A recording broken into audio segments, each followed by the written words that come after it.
Honorable CS, welcome to the Senate.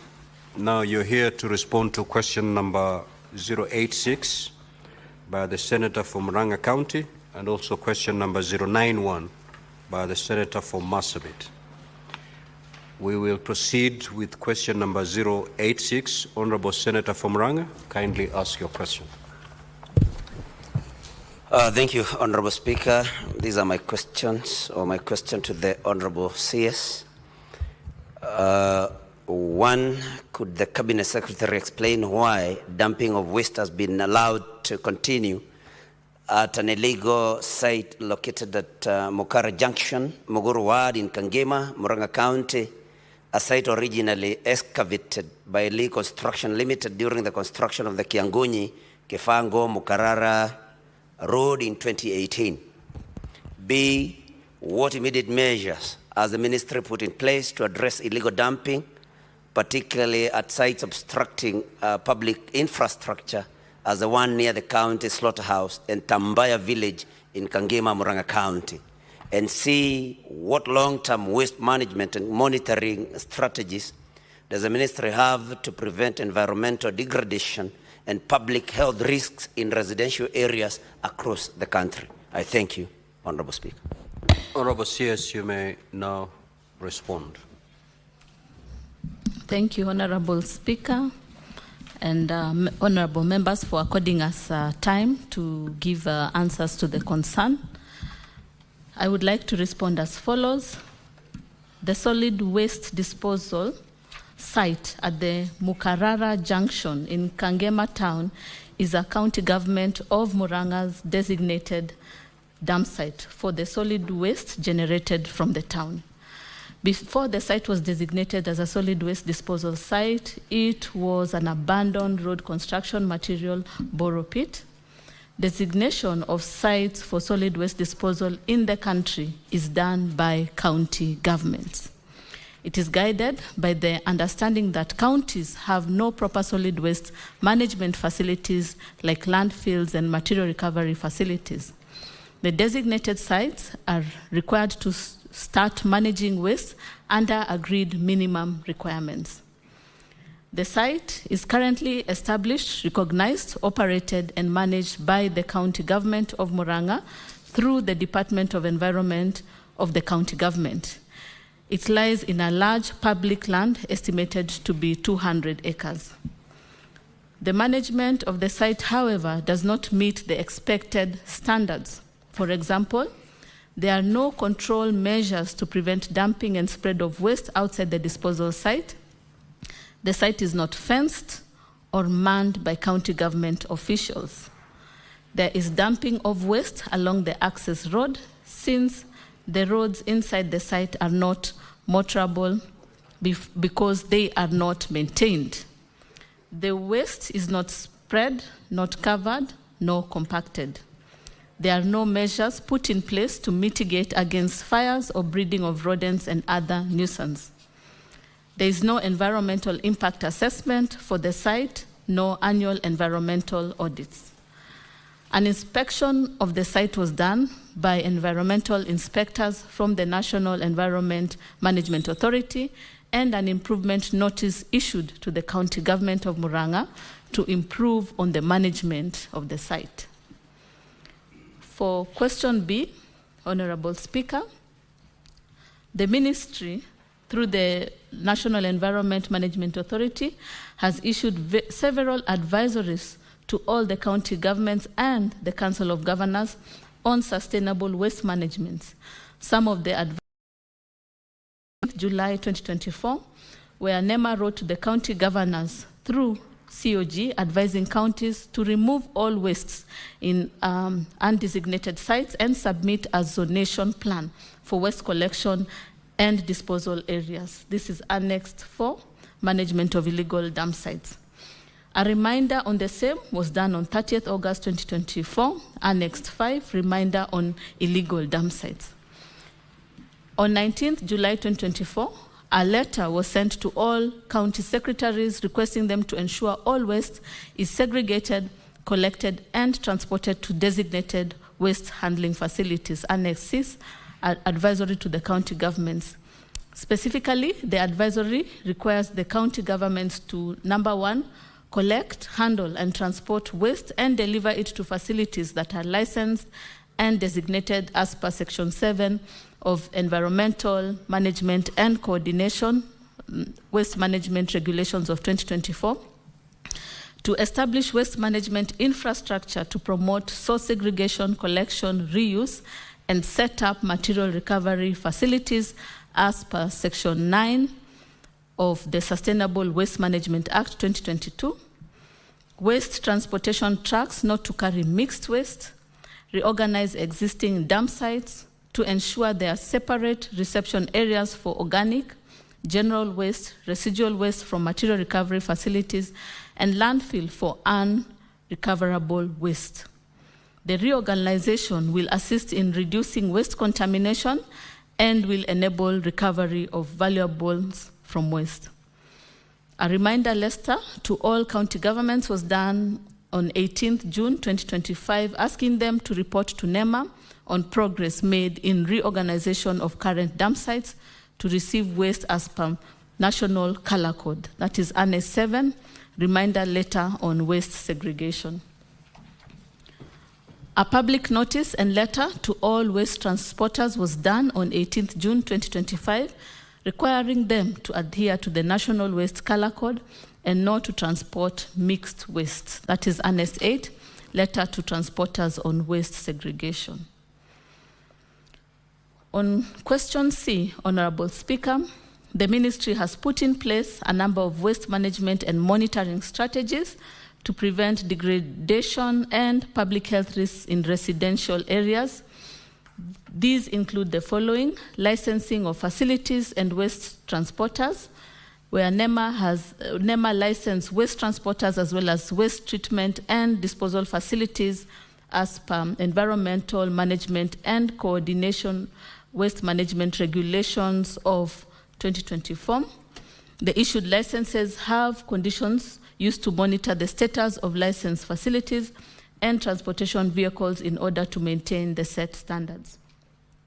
Secondly, awareness program, where NEMA collaborates with county governments, including Murang'a County Government, on awareness aimed at changing public behavior with respect to management of waste at the household level, proper waste handling by waste handlers, that's transporters, aggregators, among others, and development of material recovery facilities. NEMA is actively involved in promoting and regulating material recovery facilities as required by Sustainable Waste Management Act 2022. NEMA has developed guidelines for establishing MRFs and is working with counties, including Murang'a County, to implement the guidelines. Various technologies, both manual and mechanical, are being promoted to separate different types of recyclable, like paper, plastics, metals, and glass, in order to ensure they are clean and ready for processing. Another way is the extender producer responsibility, where the Sustainable Waste Management, that is the Extender Producer Responsibility Regulations 2024, requires all producers to take care of the products introduced on the Kenyan market and waste arising therefrom. Using the EPR law, counties shall only be expected to be directly in charge of organic waste management, as the synthetic waste shall be managed by the producers. NEMA has started to educate and register producers of EPR. The producers are being held accountable for the environmental impact of their products throughout their life cycle. Producers, including manufacturers, importers, and brand owners, are obligated to register with NEMA and implement EPR schemes for designated products. For environmental audit and monitoring programs, NEMA has continued to engage county governments on an improvement program for solid waste dump sites through monitoring of the 10 minimum points. The 10 minimum points ensure the dump sites are adequately managed. This is Annex 1. Implementation of regulations of plastic waste. plastic waste was identified as a very hazardous stream of waste that requires special attention, hence the enactment of the Environmental Management and Coordination, Management and Control of Plastic Packaging Materials Regulation 2024. And these regulations have established a framework for managing and controlling plastic packaging materials, promoting the use of environmentally friendly alternatives, and fostering recycling. NEMA has commenced enforcement of the plastic regulations. Honorable Speaker, the challenges in waste management at county level are several. We have challenges with counties which are at times adamant to undertake environmental impact assessment and annual environmental audits, making it very hard for NEMA to regulate. Counties are again adamant to license their waste transportation trucks with NEMA, and dump sites are illegal dumping.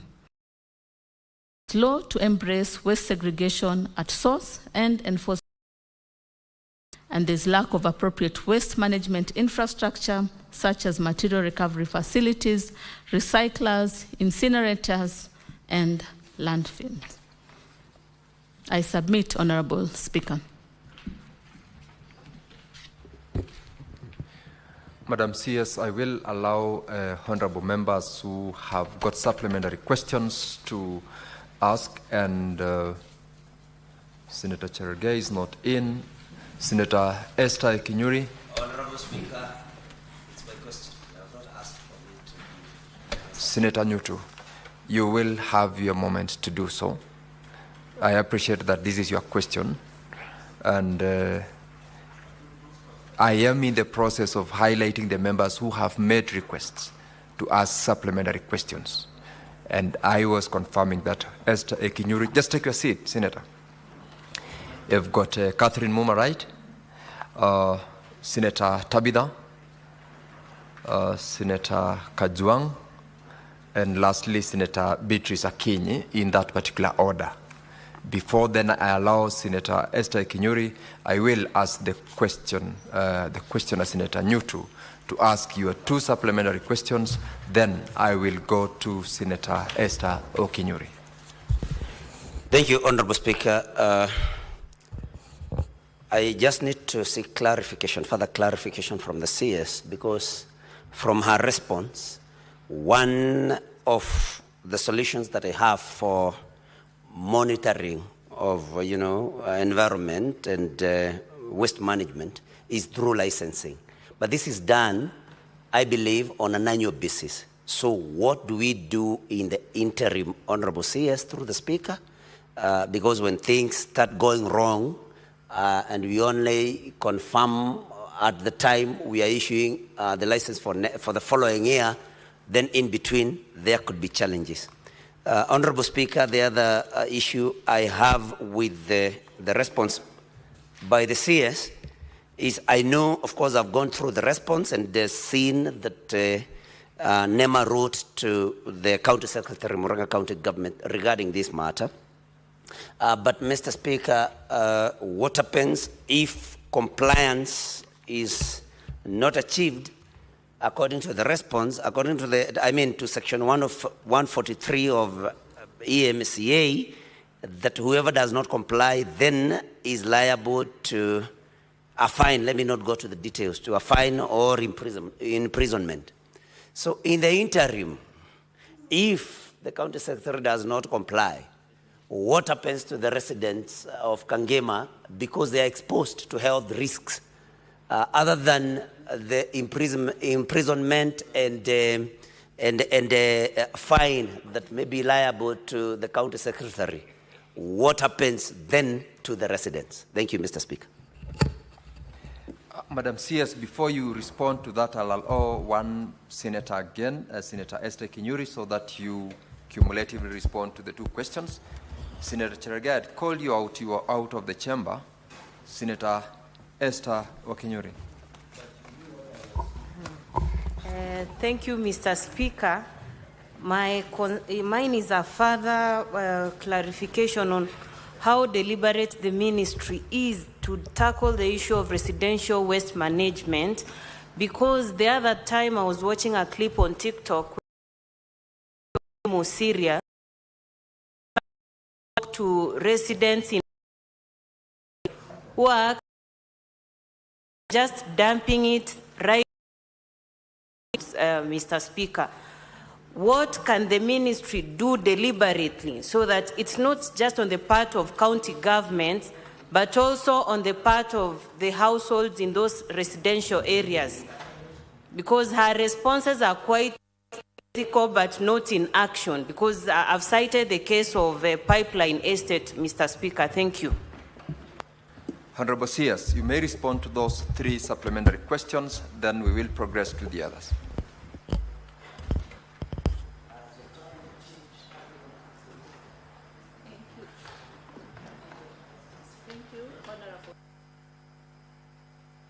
Give the CS the microphone, please.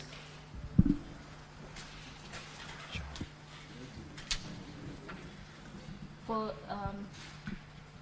Senator Muranga, the question regarding licensing on annual and basis and what do we do in the interim, we have asked counties to do an environmental impact assessment.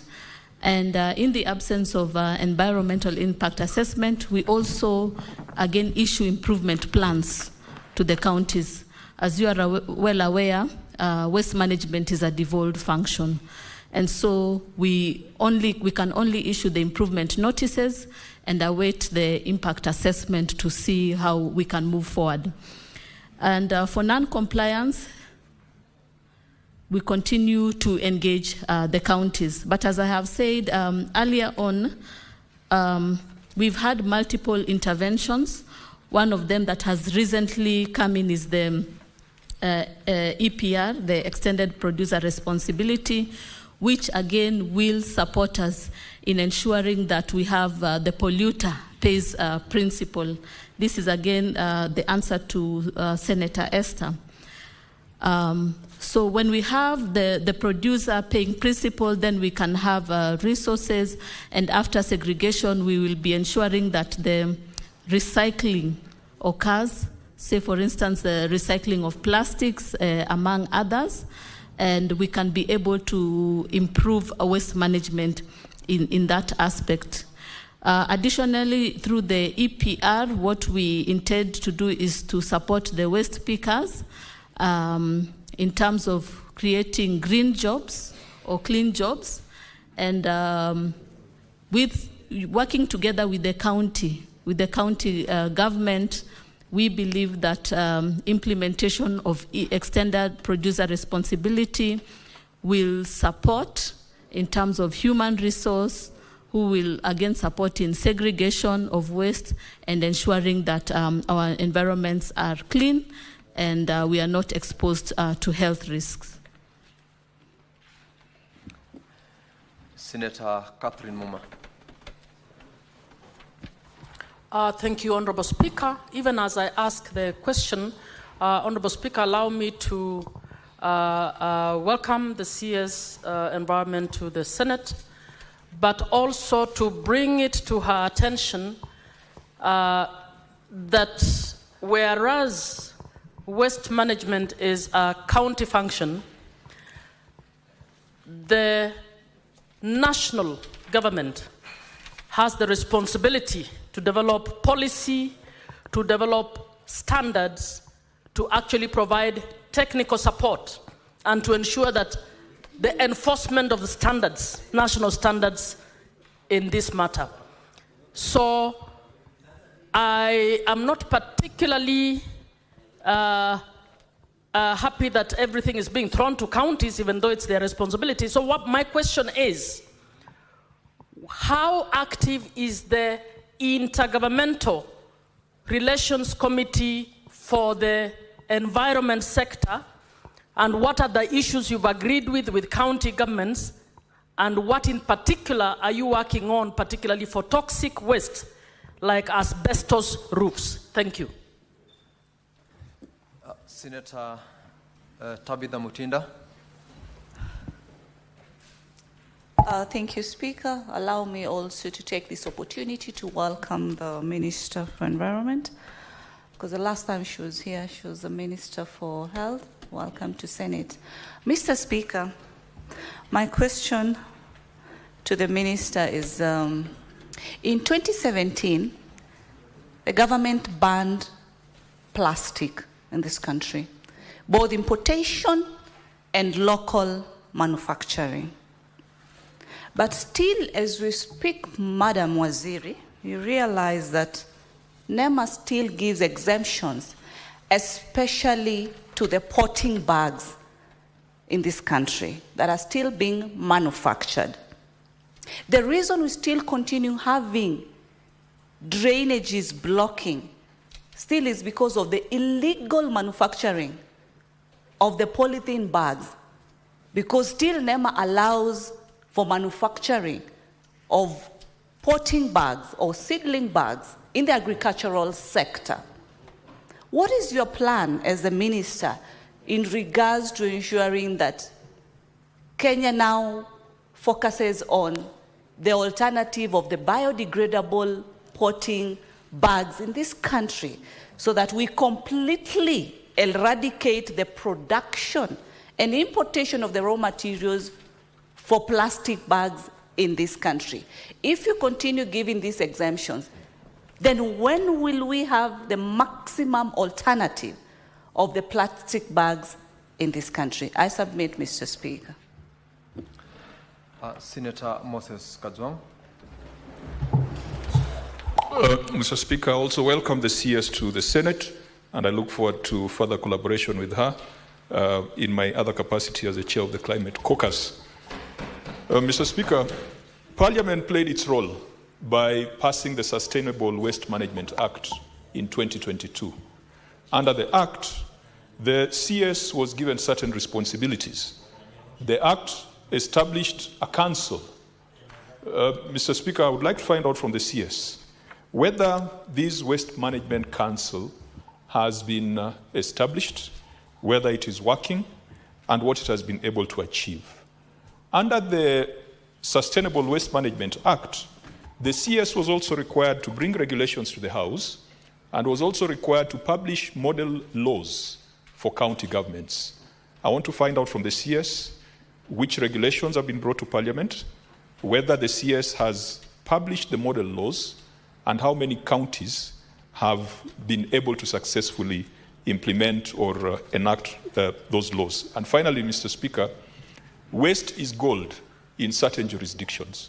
When we went to Dubai, we found that they are converting solid waste into energy. We have seen countries where recycling is a big part. The circular economy is huge. Could the CS tell us what the policy position of the government is with regards to conversion of solid waste into energy, and the size of the circular economy in Kenya and the challenges that it faces? Thank you, Mr. Speaker.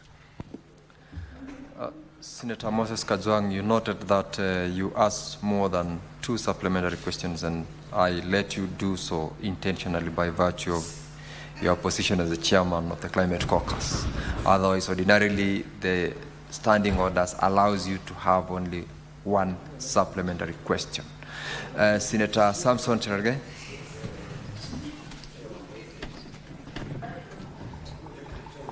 And I thought, Speaker, we should amend standing orders to include Climate Caucus as part of our committees. So, Speaker, with your indulgence, I want to also welcome Waziri. I think we were in Kaptagat and she did a good job. She's also sitting next to my voter, so I'll support her naturally because she's sitting next to my voter. Mr. Speaker, I want to ask the CS, we have agreed there are many policies on waste management. Our city, Nairobi, Mombasa, Eldoret, Kapsabet, Homa Bay, and all the towns and cities and urban centers are being choked by, including Bomet town, are being choked by waste. Mr. Speaker, the NEMA is seated here, and I hope I have seen the DG.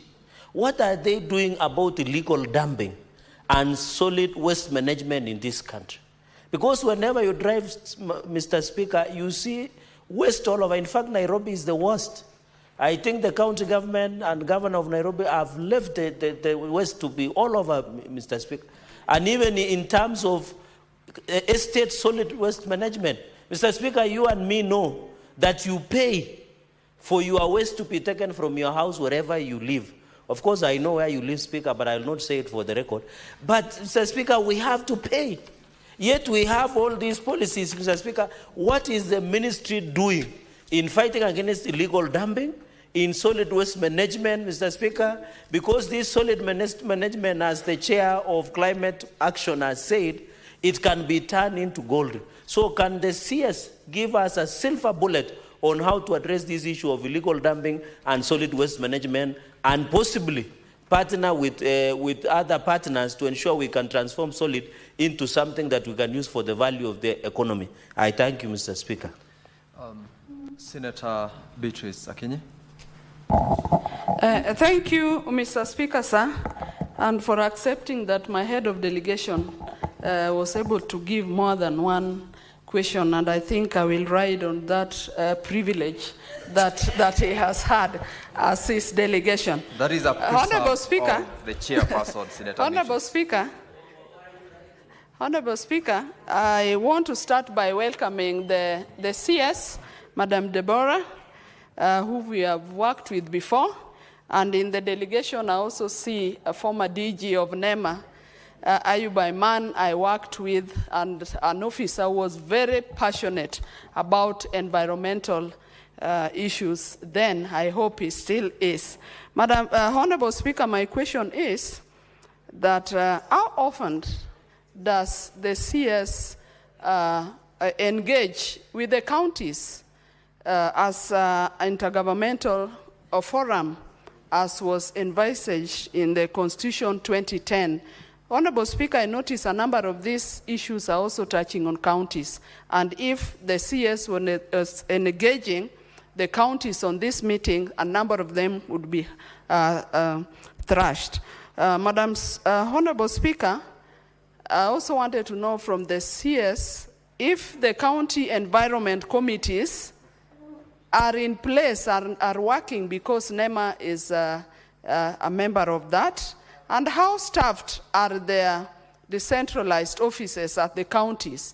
Mr. Speaker, sir, because you only see one or two officers, which is not proportionate to the members that we have and to the service that we want offered. Thank you, Mr. Speaker, sir. Senator Manzo. Yes, sir. Mr. Speaker, to implement what is in C, the long-term waste management and monitoring strategies, I want to ask the CS what budgetary allocation does he have in this financial year to be able to implement all this which is asked in this question, because without a budget, really, it's not possible, Mr. Speaker. Senator John Kinywa.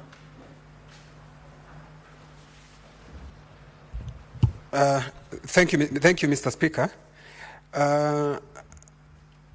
When I'm here, I'm thrown off balance by the questions that my colleagues are asking in terms of waste management, because in the Waste Management Act 2021, the mandates are given to the county government unless, Mr. Speaker, these functions have been taken back to the national government.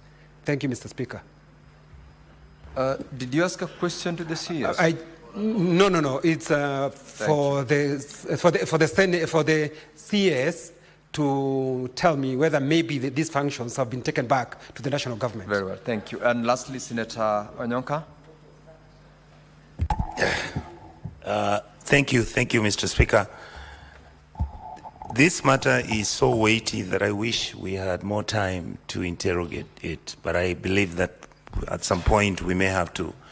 I wanted to ask the CS, in a nutshell, if you look at all the issues that has been brought up by either at that time, I'm talking about in the 80s and 90s up to now.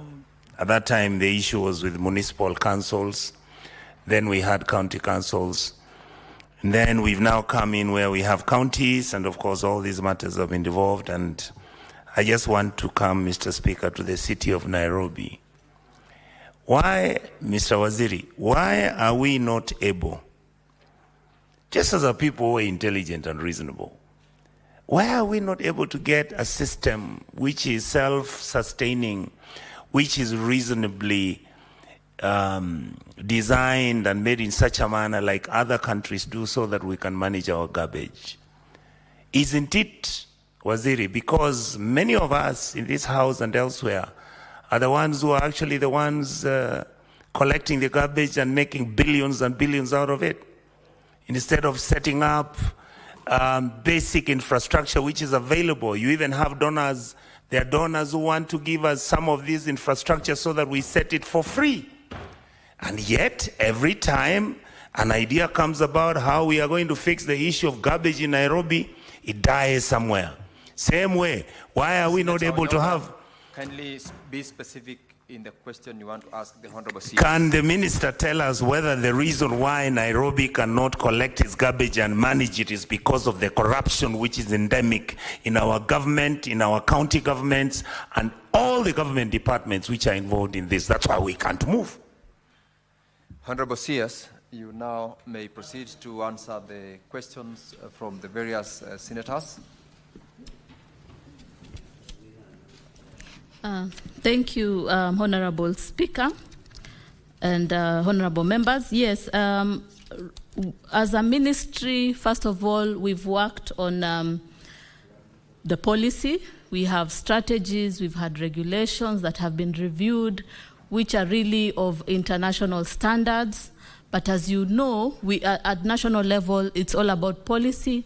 The implementers are the county level, since waste management is devolved. And one of the new regulations that we have passed, as I said earlier, was the extended producer responsibility, where the polluter pays principle. What does that mean? It means like the plastic bottles of soda. The producer must be able to see the life cycle of these plastic bottles. We should not find them in the rivers. We should not find them anywhere contaminating. So there is some money that should be given. They pay something because of the pollution.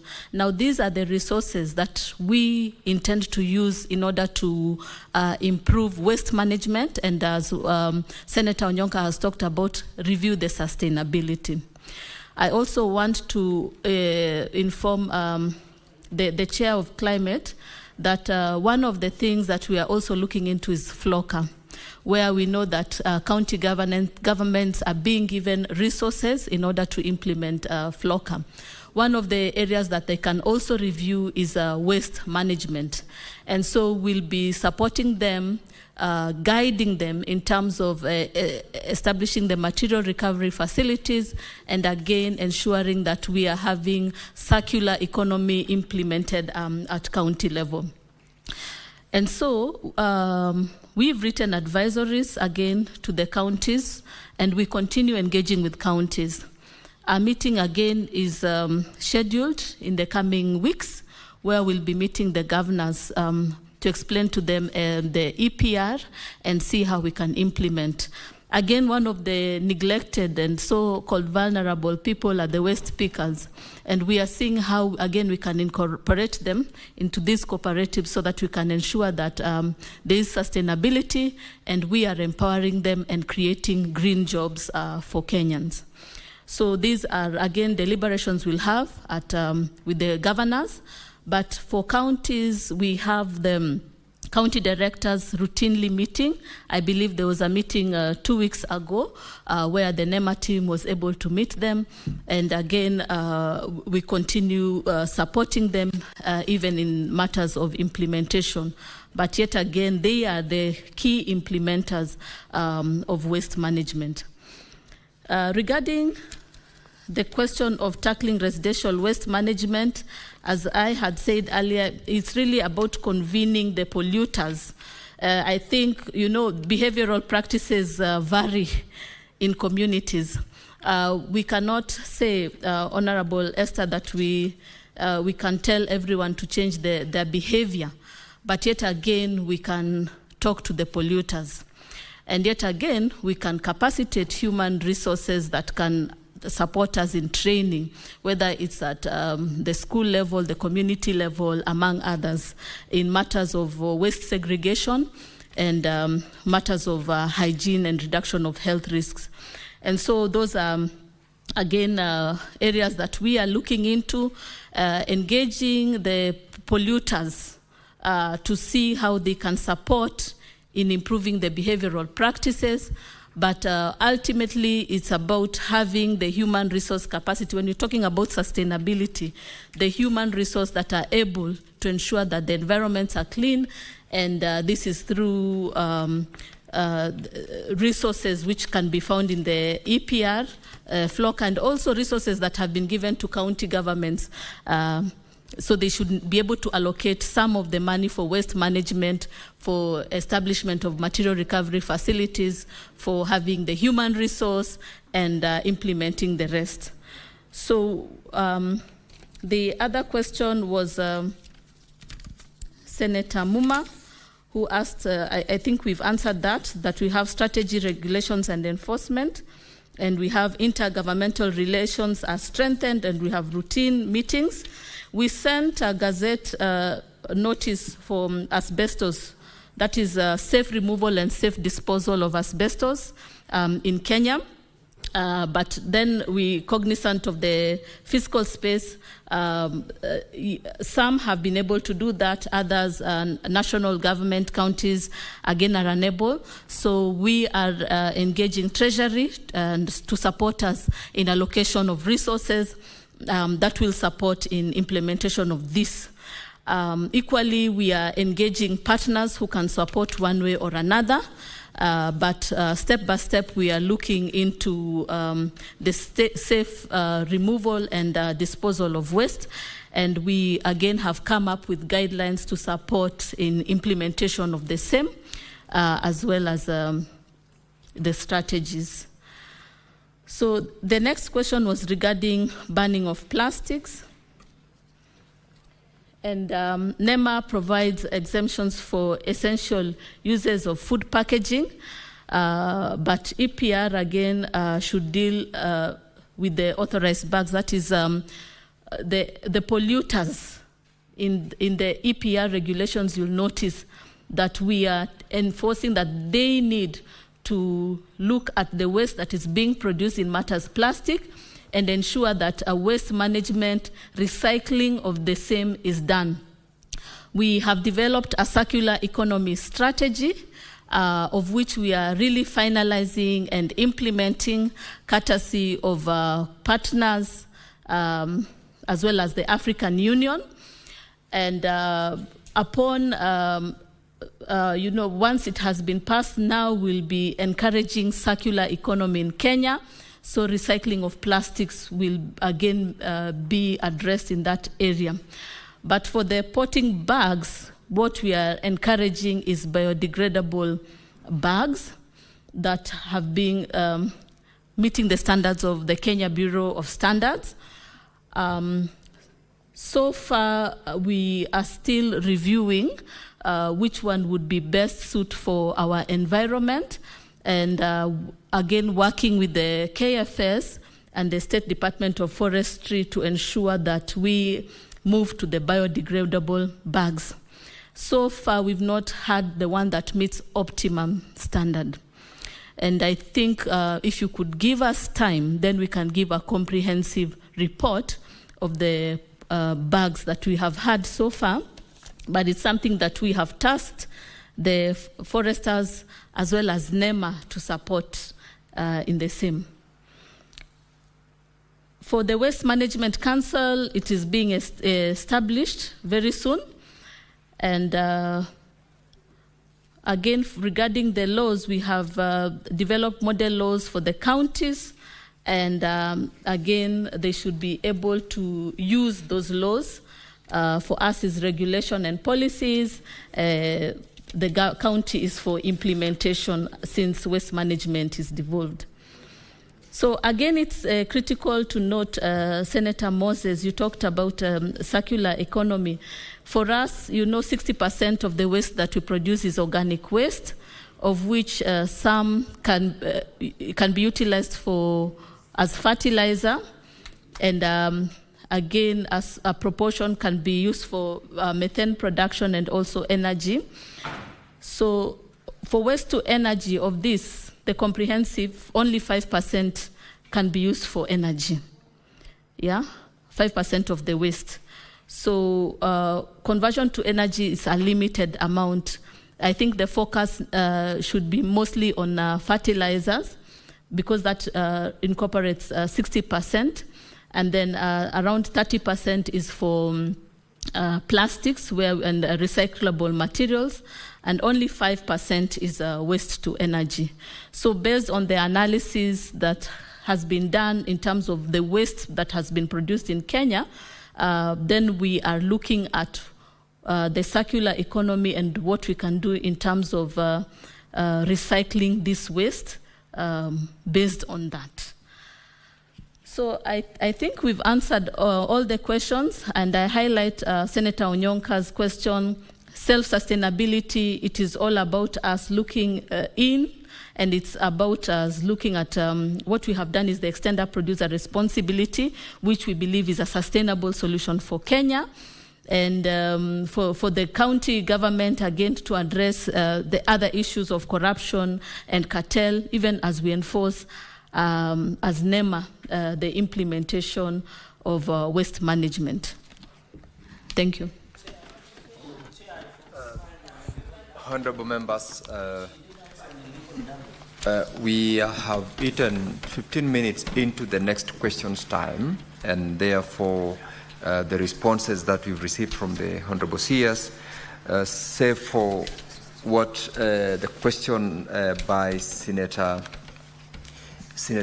Manzo on the budget, whether you have allocated on this question. I haven't heard you responding to that.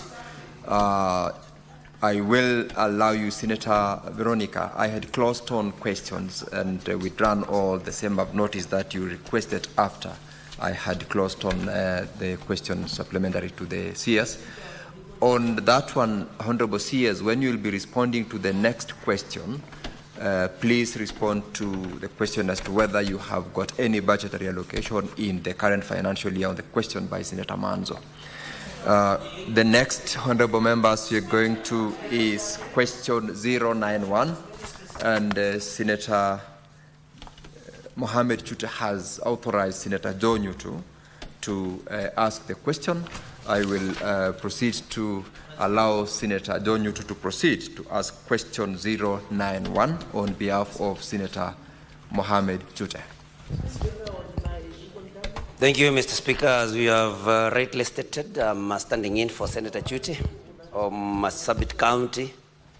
And the question by Senator Chute, A, is could the Cabinet Secretary provide the historical background on the introduction of Prosopis juliflora, commonly known as Madenge, in Kenya, including the actors or institutions involved, and explain the ecological or policy rationale that justified the introduction of the plant.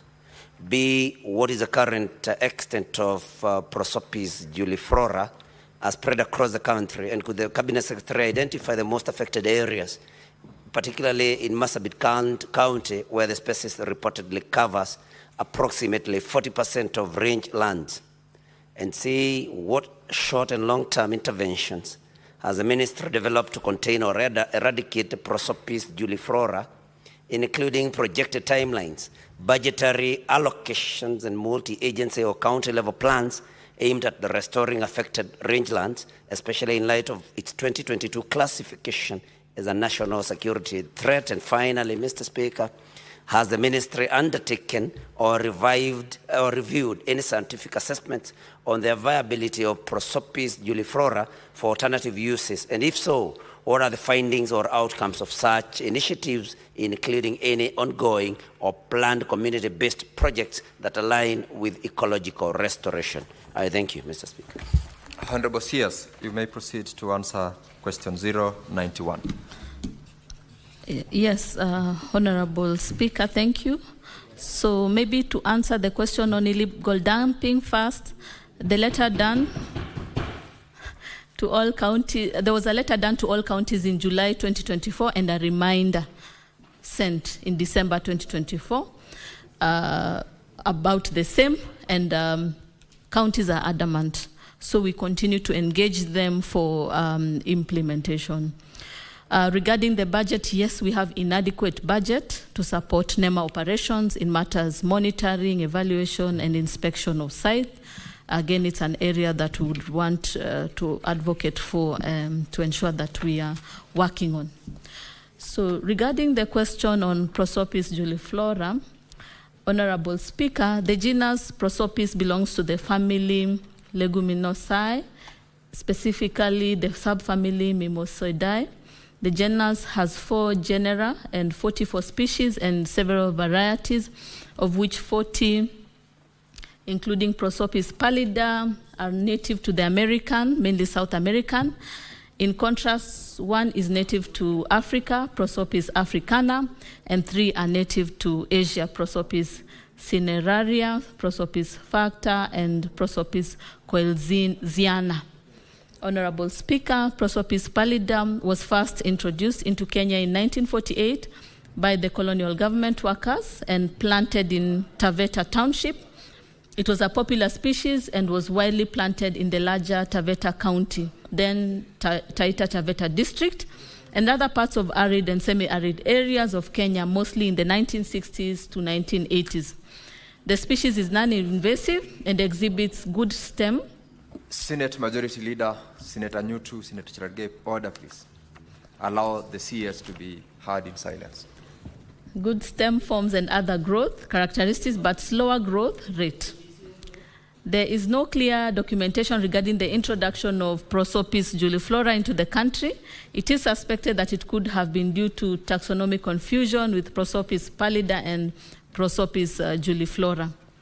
The fast growth of Prosopis juliflora and adaptability to dry conditions made it more popular to communities in most of the 1980s and 1990s, where it was widely introduced to many districts such as Turkana, Baringo, Isiolo, Marsabit, Garissa, Tana River, Taita Taveta, Kajiado, Kilifi, Mombasa, Wajir, and Mandera, among others. Honorable Speaker, the El Nino weather phenomena of 1997 and 1998 led to the population explosion by Prosopis juliflora in all areas where it has been planted, thus making its invasive tendency visible for the first time in Kenya and Eastern Africa. The species has since invaded wetlands, grazing areas, irrigation schemes, and other areas of high conservation value, thus displacing pastoral communities over wide areas and other land use systems, causing poverty and helplessness. Regarding question B, to identify the most affected areas, Honorable Speaker, the most recent assessment of Prosopis juliflora cover is estimated at 1.12 million hectares in 22 counties. Turkana County is the largest, estimated at 361,000 hectares, while Marsabit has a Prosopis cover of 142,000 hectares. The most affected areas of Marsabit County are Loglogo, Moyale, Loyangalani, Maikona, Kor, North Hor, Malabot, Martidorop, and South Hor, among others. This is Annex 1. So, regarding the short and long-term interventions, Honorable Speaker, the ministry began responding to Prosopis challenge by jointly undertaking baseline studies between 2000 and 2002 to determine the status and the impact of the species in Kenya. A major output of the study was the first national workshop on integrated management and control of Prosopis species 2003 that led to the formation of the first national Prosopis task force in 2004, which was later transformed into a steering committee for the first pilot project on integrated management and control of Prosopis in Kenya. Baringo was used as a pilot site between 2005 and 2008.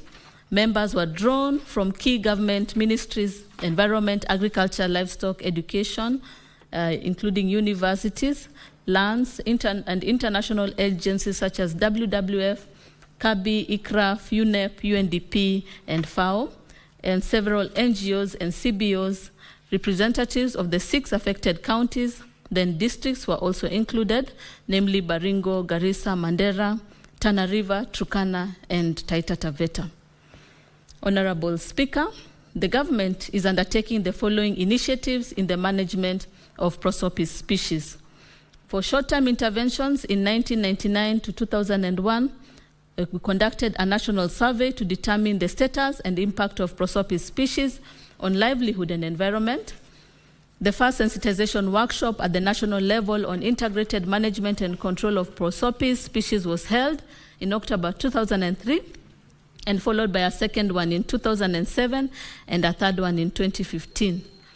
Several others at the county level in all the affected counties have been carried out in 2016 to 2024. Between 2004 and 2006, the government secured technical support from development partners such as FAO to undertake a pilot integrated management and control of prosopis. Activities included mechanical control through thinning and pruning, killing stumps, producing various products, and biological control. Expanded prosopis management skills from Baringo to other affected counties, starting with the most impacted such as Turkana, Garissa, and Tana River. And in 2009, piloted the production and marketing of prosopis charcoal in Garissa, Tana River, and Baringo counties, leading to the formation of Charcoal Producer Association.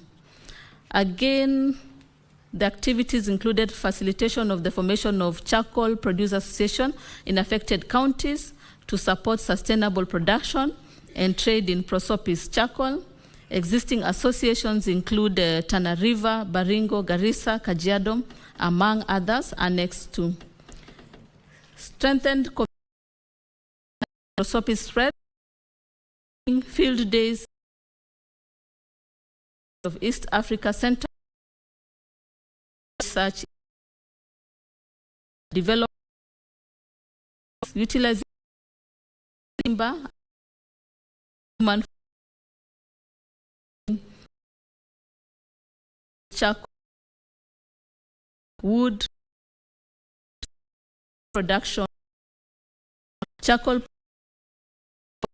chain,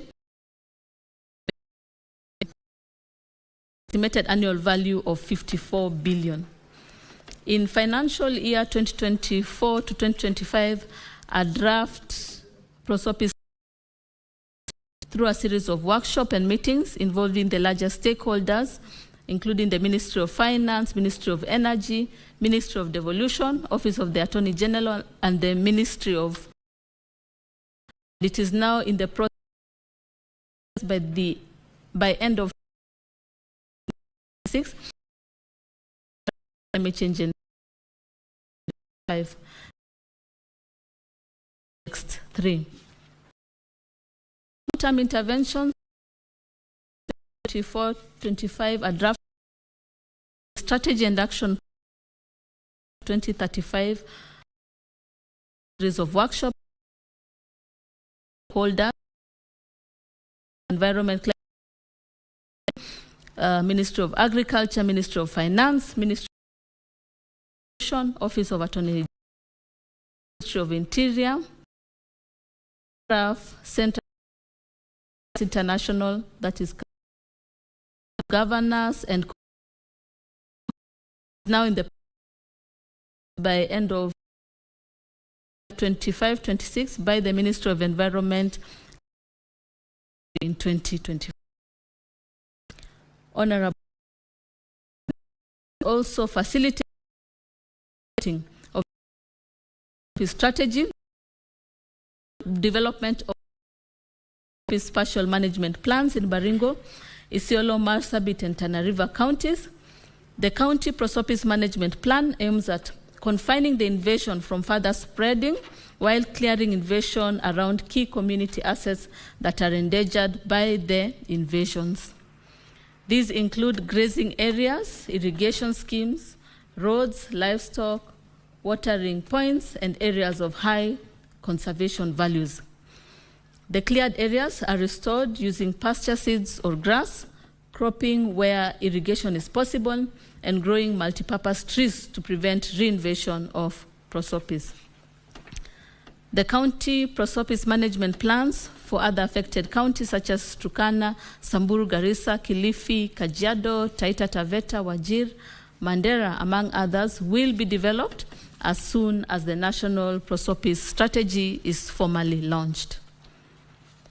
Regarding alternative uses, Honorable Speaker, yes, the ministry reviewed the scientific assessment on the viability of prosopis juliflora for alternative uses, and the findings demonstrate a significant value in various areas. They include fuel wood, where prosopis wood is an excellent source of firewood, offering a readily available energy option.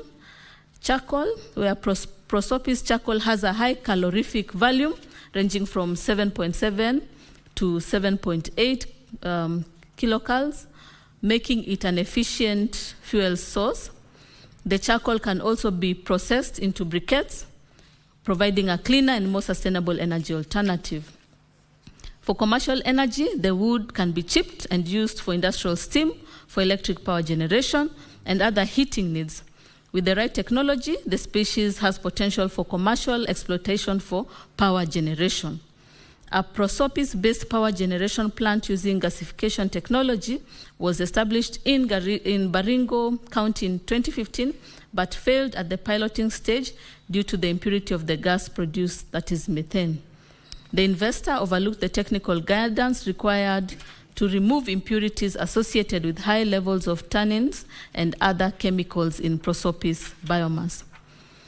Briquettes and biocam, these two products can be produced from two processes as a byproduct of charcoal and commercial energy production, and from carbonizing the small diameter trees, twigs and branches, where prosopis is being eradicated by mechanical means.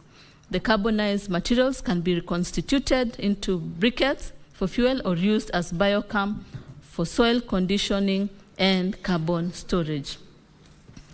Construction materials. The strong and durable wood of prosopis can be used for various building materials, including fence posts, construction poles, and furniture. Communities can utilize prosopis wood for constructing shelters and fences. Prosopis produces very nutritious pods with high contents of proteins, carbohydrates or sugars, and minerals that can be a viable substitute for cereals as raw materials for the commercial production of livestock feeds.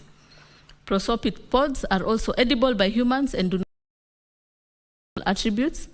Milled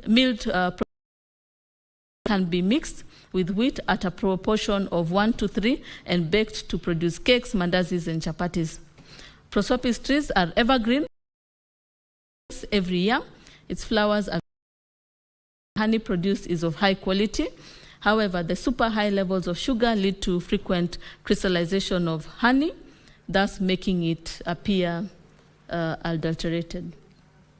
Ongoing or planned community projects that align with ecological restoration, Honorable Speaker.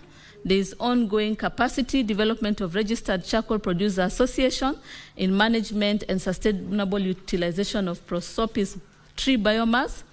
This includes the introduction of modern charcoal making technologies to reduce gas emission and land restoration methods, among others. Through the framework of collaboration with partners, there are ongoing activities geared towards rehabilitation of degraded landscapes affected by prosopis through the rollout of the County Prosopis Management Plan.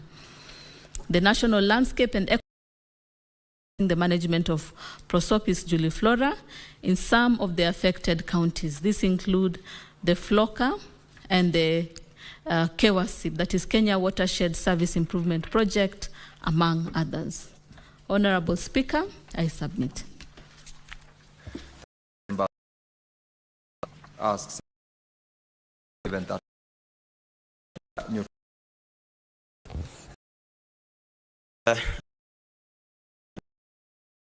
this from Senator. say something, because that's also another type of plant that is affecting our water bodies, and I believe it's under her ministry. Thank you, Mr. Speaker. Senator Veronica Maina. Thank you, Honourable Speaker, and I hope you will, with your permission, you'll indulge me to ask the question that I needed the CS to clarify on an issue she raised on the ministry search for a biodegradable bag in replacement of the plastic bags. And I wanted to know, because a very crucial question, whether the ministry has considered the alternative of encouraging and promoting the use of weaved baskets, weaved bags as an alternative for the plastic bags, even as you search for the biodegradable option of the biodegradable bags, so that the ministry can enhance an approach that then helps in creative industry and creates jobs in the course of searching for those bags, which then will go to the cottage industries, as opposed to concentrating with use of biodegradable bags, which may be produced by only one big factory. You can channel that energy and those resources towards generating employment, income, earning employment in counties like Murang'a, counties like Kitui, Makueni, where baskets are weaved, counties like Turkana. What is the approach that the ministry is taking towards that? Senator Catherine Muma.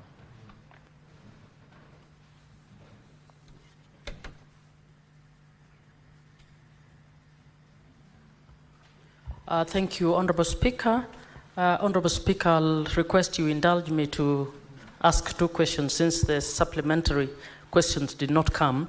Honourable CS, your answer is confusing to Kenyans.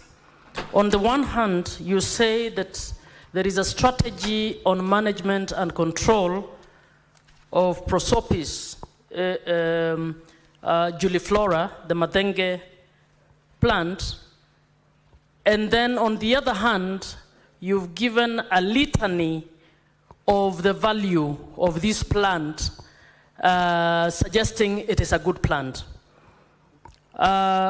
CS, this plant, since introduction, I didn't hear you say the mess that it has caused in terms of the health of humans. When the thorns of the Madenge plant prick any human being, the wounds get inflamed so much, even to the animals. It has caused a lot of chaos, and I did not hear you speak to that bit. Was put is actually because the value that you are not happening. All that some CS since the environment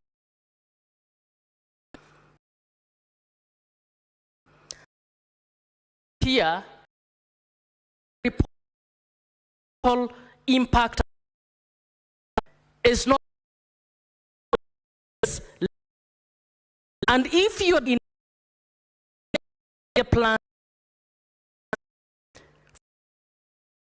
program, I have not heard that. County clear exactly you're doing. Manage the chaos. Can you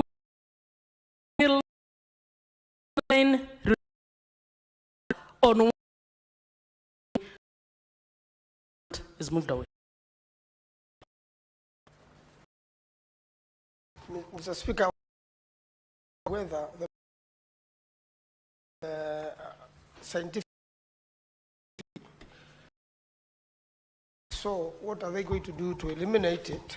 Luckily, I've not seen it in Makueni, but the Speaker, so and what are they Madam CS, to respond to those. Honorable member, regarding I convene comprehensive report office.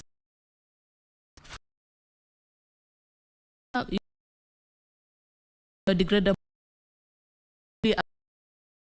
observation also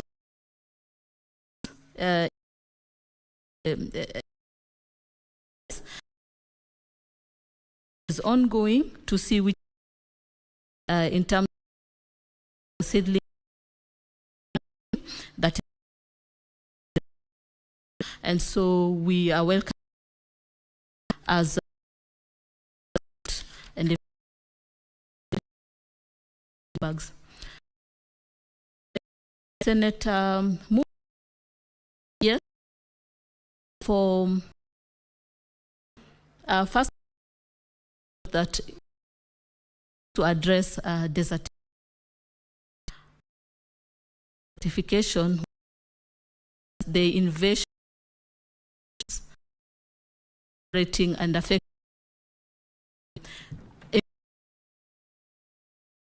it absolutely introduce deserts within. And so what we are doing is really managing it, looking at the commercial value and managing so that it. Yes, indeed, has been conducted the research insect. However, you again have a ripple.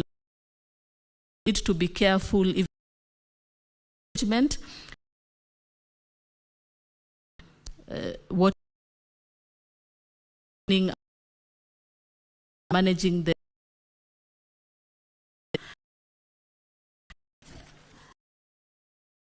as we look at and and also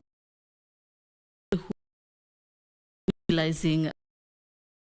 Again, we are looking at scientific intervention, contextualized then. Yes.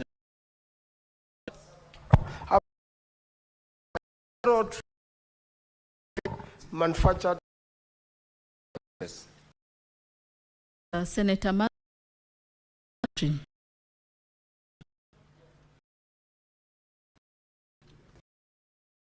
Add the to the question. Do you have a Muma? By October. Brings us